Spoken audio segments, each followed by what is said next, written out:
Valentine's Day is coming up. Or maybe it's not. I don't know when you're watching this. It could be May for all I know, and you're looking to make a little something special for your mother, in which case you better damn well make a dozen of these things for all the stuff she had to put up with. Whatever the occasion, let's make some metal roses.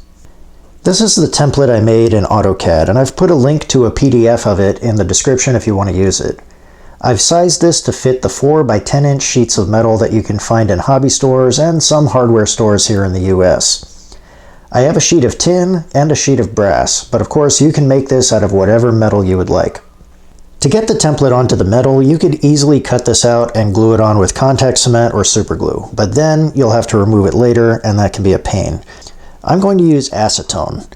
In order to do this, you just have to flip the template to face the metal, fold the edges over to make sure the template is covering the sheet, and then soak a paper towel in the acetone and start wiping it across the template. The acetone will dissolve a little bit of the printer ink and transfer it over to the metal. It's pretty faint on camera, but in real life it's plainly visible, certainly good enough to cut out the parts.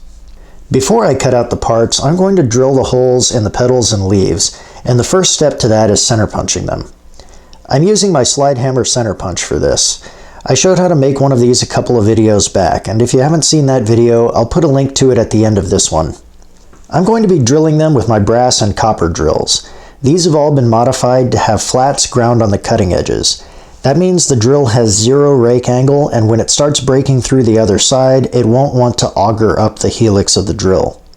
These are great for any work with grabby materials like brass and plastics, as well as all sheet metal. They're very easy to make as well, and they can be done on a bench grinder, using a Dremel tool, or even by hand with a sharpening stone. Since this is really thin sheet metal, I'm going to sandwich the material between 2 pieces of MDF and my bench vise and then just use a hand drill. These don't need to be terribly accurate at all. They're just going to be slipping over a small peg on the stem that will get peened over. I'm drilling the holes before I cut the pieces out so it'll be easier to hold them and have less of a chance of deforming the parts. The holes are all drilled and the tin deformed a lot more than the brass. You can see there's a huge burr on the back. That's probably because it's a much softer metal than the brass. It's a little thinner as well. The brass is 10 thousandths thick while the tin is 8 thousandths, although I really don't think that has anything to do with the burrs. Anyway, it's time to cut these out, and for that I'll be using some tin snips. Since Valentine's Day is almost upon us, I'm going to give these roses away, so let me give you the details. Down in the comments, tell me your most memorable Valentine's experience, good or bad. Leave your comment by February 9th, 2022 at 4 p.m. Central Time, and I'll pick what I think are the best and worst stories, and those people will get a rose. Pretty simple. If you don't want to put it in the comments for all to see, you can message me over on Instagram as well at Stuart DeHaro. I'll try my best to get them in the mail in time for the winners to present them to their respective sweeties, although I'm not making any guarantees there. Regardless of whether you win or not, or if you choose to remain silent, I hope everyone's experience with VD is as positive as possible. Back to the action. If you're having trouble seeing the lines from the template, you can trace them out with permanent marker. That can definitely help you out, and there's nothing critical about the shape of these petals. Now that everything is cut out, I'm knocking off the burrs with my Scotch-Brite deburring wheel on my grinder. This makes short work of all the sharp edges, including those huge burrs on the holes in the tin. You could also do this with a file or a sanding drum on a Dremel tool. Use whatever is most convenient for you. After deburring, I used a little bit of acetone to remove all the permanent marker that I used to mark my cuts on the tin. Then I used a small cross-peen hammer to add a little texture to the flower petals. This isn't strictly necessary, but it really makes it look more organic. I also used a cold chisel on the leaves to add veins. I went a bit overboard on these, and there are a couple of spots where the chisel cut almost all the way through the leaf. If you use thin metal like this, just be sure to use a soft touch at first until you get a feel for what it takes to make the mark. For the stem, I turned a short boss on the end of a piece of 1/4-inch rod to fit the holes in the leaves and petals. I made one stem from brass and one from stainless for some color contrast with the flowers. The length of the boss needs to be enough that you can stack all the petals and still have a bit sticking out to peen over.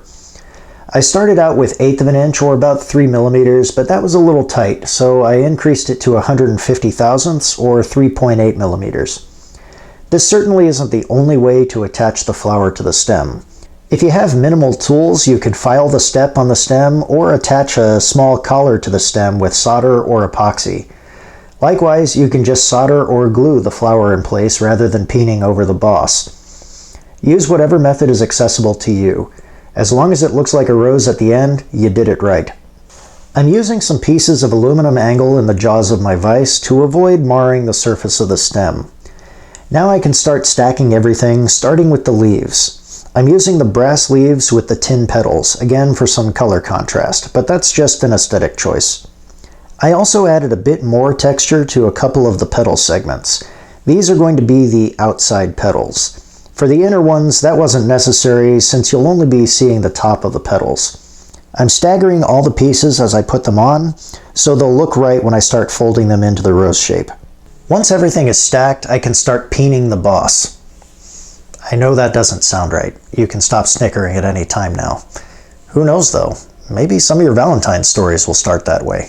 What I mean is you hammer the end of the boss until it starts to mushroom out and hold all the flower petals in place. So yeah, you want a mushroom on the end of your peen. It's almost as if some dude made up all these terms. Now it's time to start folding the petals into their final shapes, starting with the innermost petals and working out. This metal is pretty soft, so you can easily do this by hand, but if you use thicker metal, you might have to break out some tools for this. The metal does not need to be hot either unless you're working with thicker steel.